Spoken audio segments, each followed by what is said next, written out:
सुप्रभात प्यारे बच्चों, हिंदी की कक्षा में आपका हार्दिक स्वागत है। आज हिंदी की कक्षा में हम वाक पाठ के हमारे बहुवैकल्पिक प्रश्न उत्तर पर चर्चा करेंगे। आप सभी से निवेदन है कि आप 100% अपनी भागीदारी इसमें अदा करें। सबसे पहला प्रश्न है हमारा, बंद द्वार की सांकल खुलने से क्या तात्पर्य है? पारस पारस बताना चाह रहे हैं। मैम पहला विकल्प मैम प्रज्ञा चक्षुओं का खुलना। प्रज्ञा चक्षुओं का खुलना, दरवाजा खुलना, परमात्मा के पास जाने का रास्ता खुल जाना, संसार से विदा होना। मैम पहला विकल्प रक्षा प्रज्ञा चक्षुओं का ठीक खुलना। है, ज्ञान के चक्षु खुलना है इसका सही आंसर। ठीक है बेटा, जिससे व्यक्ति जो है ज्ञानवान हो जाता है। अगला प्रश्न है हमारा, मांझी का यहाँ क्या अर्थ है? मांझी मतलब नाविक या मध्यस्थ या ईश्वर या गुरु? मांझी, मांझी को दूं क्या उतराई? क्या होगा इसका? नाविक, मध्यस्थ, ईश्वर या गुरु? हाँ जी बेटा पारुल। मैम ईश्वर। ईश्वर सही आपका जवाब बेटा। ठीक है, शाबाश। अगला प्रश्न देखिए, हमारी ईश्वर से कब पहचान होगी? जब हम कर्मों से लिप्त रहेंगे, जब हम शिक्षा प्राप्त करेंगे, जब हम दूसरों पर उपकार करेंगे, या जब हम स्वयं को जानेंगे? अंकित। हम डी, जब हम स्वयं को जानेंगे। जब हम स्वयं को जानेंगे सही जवाब है, शाबाश अंकित। वाक किसे कहते हैं? एक पक्षी का नाम है। वाणी को वाक कहते हैं, कश्मीर में कविता को वाक कहते हैं, या वाक ईश्वर भक्त को कहते हैं? अक्षत बेटा। यस मैम, वाणी को वाक कहते हैं। जी, वाणी को वाक कहते हैं, शाबाश अक्षत, बहुत अच्छा जवाब दिया आपने। जेब टटोलने का प्रतीकार्थ है आत्म अवलोकन करना, खर्च का हिसाब लगाना, मांझी को उसका किराया देना, किसी का ऋणी ना रहना। जेब टटोलने का प्रतीक क्या है? जेब टटोली कौड़ी ना पाई, मांझी को दूं क्या उतराई? साम्या। हम आत्म अवलोकन करना। जी सही है आपका जवाब, शाबाश साम्या, बहुत अच्छा जवाब दिया आपने। रस्सी का प्रयोग कवित्री ने किसके लिए किया है?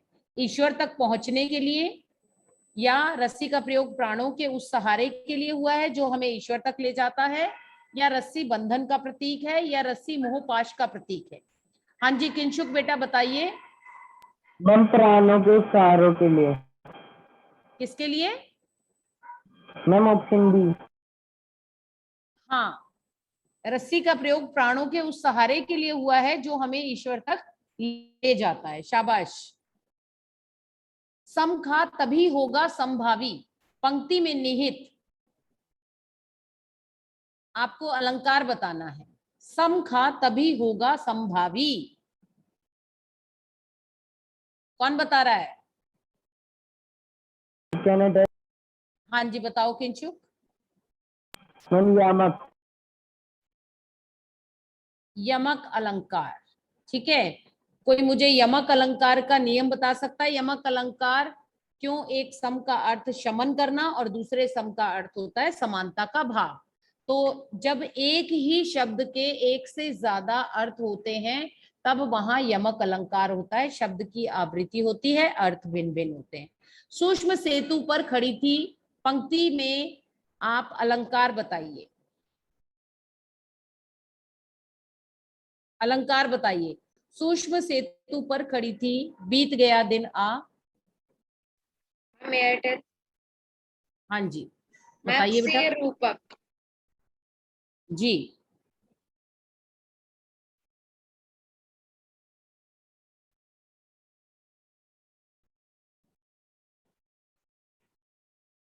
जी, रूपक अलंकार। संभावी का अर्थ क्या है? संभावी का अर्थ क्या है? प्रणव, मैम बी सभी प्राणियों के साथ संभाव रखना। जी, सभी प्राणियों के साथ संभाव रखना आपका उत्तर सही है। भवसागर में कौन सा अलंकार है? भवसागर। अक्षत।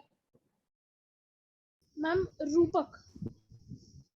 रूपक अलंकार। क्यों? भव रूपी सागर। ठीक है।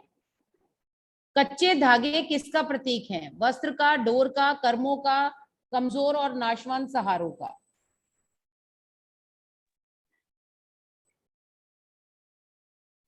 Ma'am may I tell? जी बताइए बेटा। मैम डी कमजोर में नाशवान सहारे का।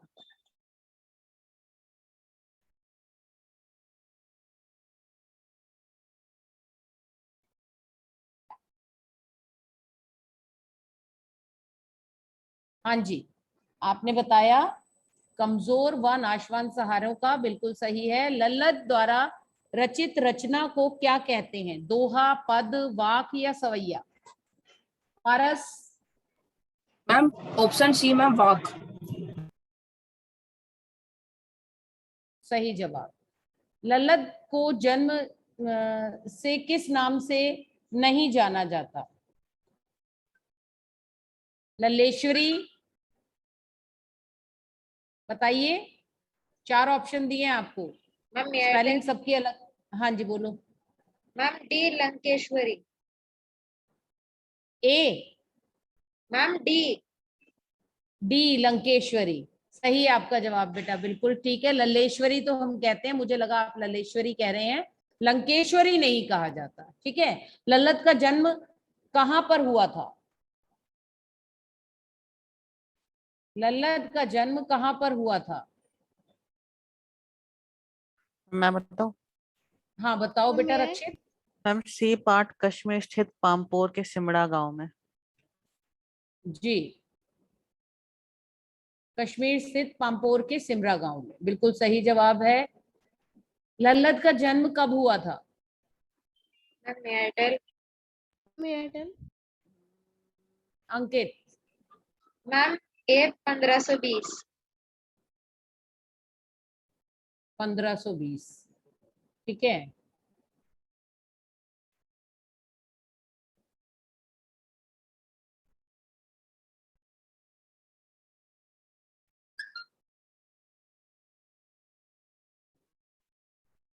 रस्सी किसके लिए प्रयोग हुआ है?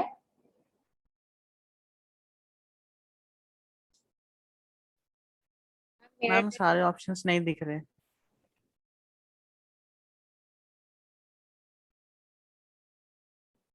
मैम क्या नहीं। मैम क्या मैं पहले हाँ जी बताइए। मैम जीवन रूपी डोर के ठीक है जी। बच्चों समय समाप्त हो गया है, इसलिए आपसे अब अनुमति चाहूंगी। तो कृपया हम कल की कक्षा में आपसे पुनः भेंट करेंगे। यदि आपका कोई संशय हो तो आप उसका निवारण अवश्य करें। तब तक के लिए आपसे अनुमति चाहती हूँ। धन्यवाद।